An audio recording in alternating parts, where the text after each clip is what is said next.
Hello everyone, in this video I'll be showing you a build guide for the Silver Blade Dancer subclass of the Sword Dancer of Eilistraee mod here by ZX10RX. Now this is their latest subclass that got added to console just today, and I'll be covering the full level 20 progression, but if you want to do this at level 12, that is cool too. I'll show you how to do that as well. Now I previously covered the Sword Dancer, which kind of combines the Cleric and the Bard together. The Dark Song Knight, which is somewhat like a Paladin. Now the Silver Blade Dancer is straight offensive melee attacking. And with this, you only get the Eilistraee's Moonfire level 1, but it scales up a little bit more as we continue in level. Now the flute makes the most sense for the starting instrument for the Sword Dancer of Eilistraee, as this is one of the instruments that they do use. A nice little thing too is whenever you click this, it changes the background music. I'm not sure if many people notice that, but a cool detail. For our ability scores, I would actually recommend going with a stat spread of something like this. So if you're going to use the hags here, take your charisma to 17, but this is going to be the main spellcasting stat here. 16 dexterity for better armor class and melee attack rolls. And the nice thing about dexterity is the initiative. And we also got 14 constitution. You can swap your dex and con if you'd prefer, but I think the stat spread of something like this or this works very well. Also, you may have to toggle your strength and your 2 bonus to your stats if you're on console, and also select your skill proficiencies. Otherwise, you won't be able to confirm this class. And I grabbed persuasion there. Once we hit level 2, we get the Moonlit Grace. Your weapon flows a divine moonlight, refined by the grace of Eilistraee when wielding a dagger, sickle, short sword, rapier, scimitar, or longsword in your main hand. Without a shield, it gains a finesse property and counts as magical. You also get the Blade Dancer here, so if you're not wearing a shield and wielding one of the weapons previously mentioned, you can Blade Dance 1 per turn in reaction to a melee weapon attack, ranged weapon attack, cantrip spell, reducing the incoming damage by 1d4 plus your dexterity modifier, plus half the Silver Blade Song level. So this gives you a bit of extra defense.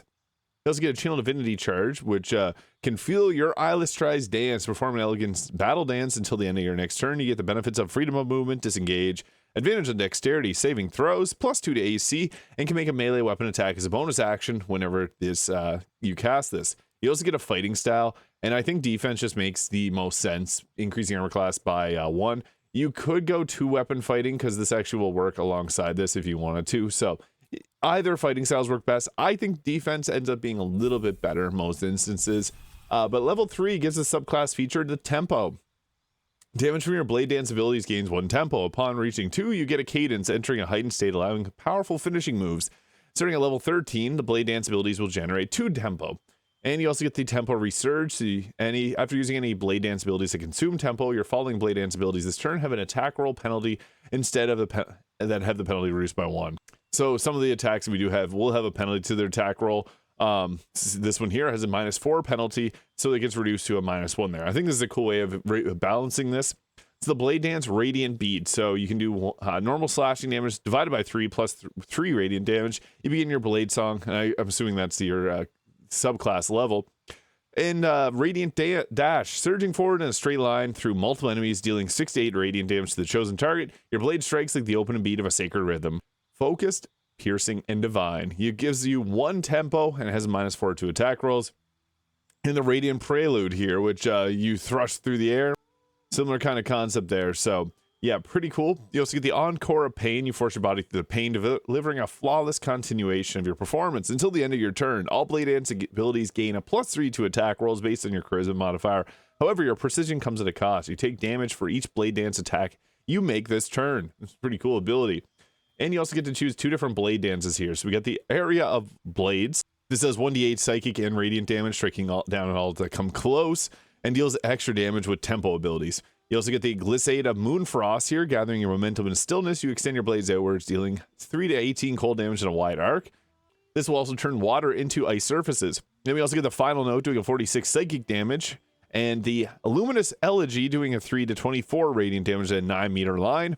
The Combat Rhythm, which allows you to add half your charisma modifier to attack rolls around and down and gain advantage in acrobatics. Silver Guard gives you a +2 in intelligence and wisdom saving throws and a +2 to armor class when wearing light armor or no armor.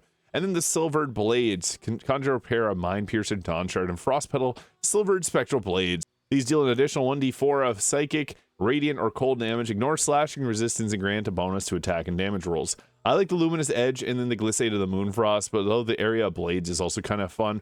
And then you get to choose an expanded spell slot, so you get Lunar Bolt, Moonlight Shards, or the Moonveil Strike. From the other subclasses, I'm going to go with the Moonlight Shards because this will always hit, and it deals cold damage, which is pretty fun too. Level 4 gives us our Vendetta. Each time an enemy deals damage to you, they become marked by your rising resolve. For the next 2 turns, Blade Dance abilities that have an attack roll penalty will have that penalty reduced by 1 when targeting the creature. And then you also get the Ascending Crescendo here, or Ascending Echo, which does 6 to 8 psychic damage, -6 attack rolls, and this one here as well, Psionic Refrain. Now, we also get ourselves a feat, which I'd recommend either boosting your Charisma or Dexterity. I actually think Dexterity is a little bit better in this instance, and it also gives you Initiative and Armor class, so that's also nice too. Level 5 gives you 2 additional tempos. And you also get the Silver Crescendo here. That's what I said earlier. So this gives you additional cold damage on your attacks, and this has a -8 to the attack roll penalties. So it's a large arcing swipe. I'll show these all off in the combat section. Same thing here.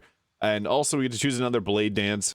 The Silver Guard is pretty useful. This lasts until long rest. Use a level 1 spell slot, +2 to armor class, and bonuses to wisdom saves is always going to be welcomed here. So we like that.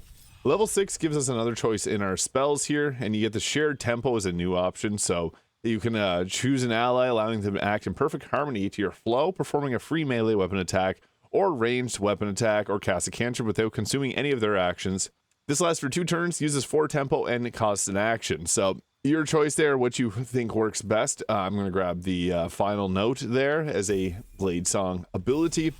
Level 7 gives us another 2 tempo, and also gives us another choice in the Blade Songs. We'll take the area of blades there, and then level 8 will give us another subclass feature, which is nice, and an expanded spell slot with things like Eilistraee's Moonlight and Lunar Shift here. So this can help you teleport. I like the Eilistraee's Moonlight, so I'm going to take that. Lunar Bolt's also pretty good too, creates ice surfaces, and we're going with an increase this time. I think to Charisma works well, just to balance things out, but you can go Dexterity increase if you prefer. Level 9 subclass feature, 2 additional tempos, which is great.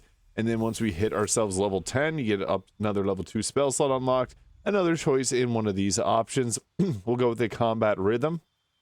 And at level 11, you get the subclass feature, Eternal Dance. You become so attuned to Eilistraee's own dancing song that all your movements are cloaked in unearthly grace. You ignore difficult terrain, advantage in acrobatics, and if a spell or an effect would have half damage on a successful Dexterity saving throw, it deals no damage. And if you fail, you take half. So it's a pretty big boost. We'll also take these silver blades there for our Blade Song. And we'll take the final one for level 12. And for the next feat, Alert, never a bad idea, but we're going to go with an increase to our Dexterity because this class does heavily rely on its Dexterity stat. Level 13 gives you 2 more tempos here. As mentioned, you can cut this off at level 12 if you prefer, and we'll just go straight to the gear. You also get to take another expanded spell slot. This one gives us some healing and resistance to necrotic and psychic damage, and targets cannot become invisible. Invisibility was removed when inside. It's still pretty useful. Lunar Shift for the teleport can be also pretty nice too if you prefer a bit of extra momentum and mobility. Level 15, just extra health. Level 16, however, we get ourselves another subclass feature with the more tempo and another feat. Now, we could go with the tough feat for extra health, which is always a nice thing, but we're going to go with an increase to the charisma there. Maxing out the stat just makes sense. Level 17, more health. And level 18, we get ourselves, again, more health. Level 19 gives us more tempo and another choice in feat. And at this point, you could go with the alert feat. And the tough feat for the extra 40 health if you're doing level 20 is also quite nice. And then level 20, we just get ourselves a choice of one last expanded spell. So we'll take the Lunar Shift there, and you can swap one out if you prefer. Now, to use a lot of these abilities, you have to have a specific set of weapons here. So with this, I went with the, I guess for weapons, the Sword of Life Stealing, which does piercing damage, gives you health back, and also can do necrotic damage, which obviously isn't fully thematic here. I think that the Cold Snap fits perfectly thematically, though. In the offhand, it gives you a +1 to your offhand, or to your critical hit chance. And then also, whenever an attacker attacks you and misses, you can do an attack and chill the target, which is great. Other weapons, especially early game, the Knife of the Undermountain King is an incredible choice there. Dolar Amaris, oddly enough, similar to the Bladesing Wizard, has issues with triggering a lot of these abilities. So yeah, you can't really use that because it's missing a weapon tag for some reason. But you could go also with the Orin's Daggers, either of those. And even the Belm can be a pretty nice one, giving you an extra bonus action attack too if you prefer to attack with your main hand, although this does slashing damage, and we want to utilize piercing damage because of the Ballast Armor, which works perfectly here. Also, with the Diadem of Arcane Synergy, whenever you inflict a condition, you get Arcane Synergy, adding your Charisma modifier to your weapon attacks. Great, +5 to damage.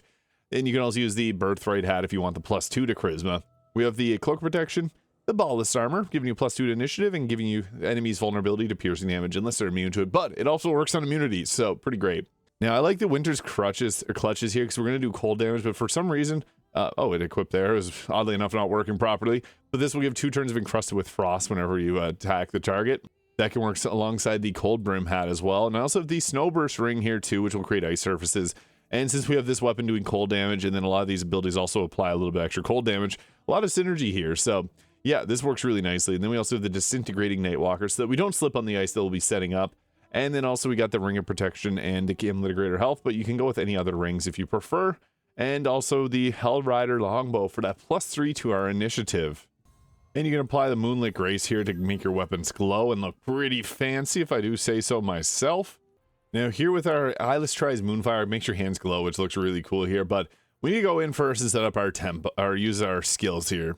I forgot to apply the Silver Guard, but this will give you a +2 to your armor class there before you get into combat, so always make sure to do that before you fight. But we have a lot of different abilities here that we want to start off with. So the Glissade of the Moonfrost, which can do a bit of cold damage, and you can see there, it can be upcast using our different spell slots. So this can be really nice to give yourself a little extra damage, and it's really nice too if you can find a spot where you can hit like 4 targets at a time, like this, get counterspelled. And I can't do the high upcast one because I used up all my tempo here, unfortunately, so we'll just go with that there. Stacking up with the Encrusted with Frost, which will actually stack and give us the Arcane Synergy, which adds our Charisma modifier to our weapon damage, which is really nice, so that's pretty great. And then, as a bonus action, we can have our Charisma modifier to attack rolls and advantage in acrobatics, or we can make an offhand attack or use our Misty Step from our weapon there. I'm going to go attack this target because we have the cold damage, and then that's a little extra damage. And then also gives the Arcane Synergy pretty much every attack, since we're going to be applying Chilled on many targets. And it's nice to be able to move to set up the prone condition whenever they slip, but if you're going to need an opportunity attack, it's not worth it. We're about to get hit with a critical hit, but the Blade Dancer, we have 2 charges of this, allows us to reduce the damage by a 1d8 plus Dexterity modifier, so it's going to be a potential of 8 plus 5 plus half our Dancer level, so it's an extra 10 there. Maybe, turn it to a 0. Pretty cool, and the critical hit was wrote in white because it was a fail, so that was cool. All right, so I can't really use a lot of these abilities because I ran out of tempo, unfortunately. So I'll use the Eilistraee's Dance here because it's got a cool animation. Give myself a +4 to the armor class, so that gives us 29 AC, nice. And then we could also add in the 2 armor class from this, so that would put it up to 31, making it pretty useful.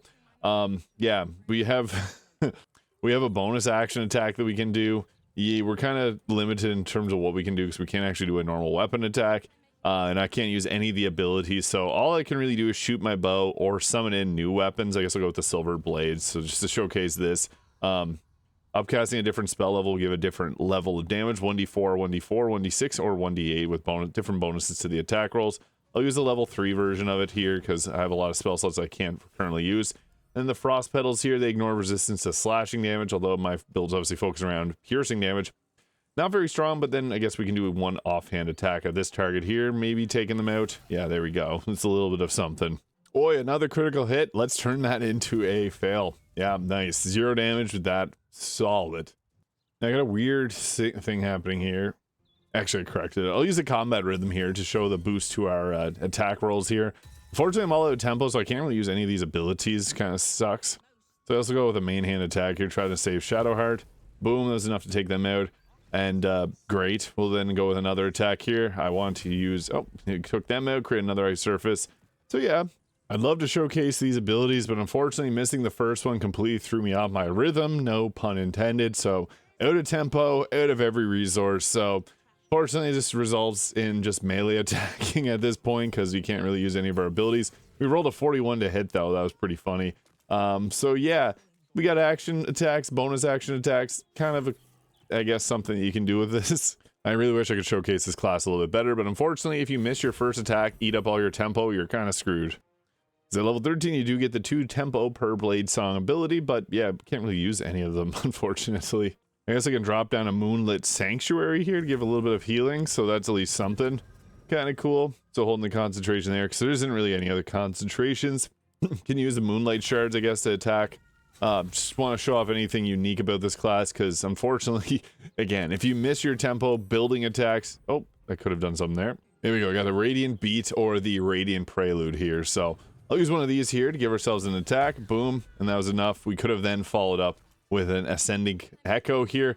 That one gave us our tempo back, so pretty nice, but Yeah, you kind of have to set yourself up to make sure that you keep generating the tempo, and then you can use those different abilities here whenever you get those built up. So it's all about building up that beat and then releasing it with your powerful attacks. But just make sure you don't get counterspelled, because yeah, I was hoping that these, since they're weapon actions, they wouldn't end up having that. But this one is actually considered an evocation spell, so that's why we end up getting counterspelled. But yeah, that is the Sword Dancer of Eilistraee mod. Let me know your thoughts in the comments. It's pretty fun. Try out all 3 subclasses. They're all great. I've covered them all in builds too.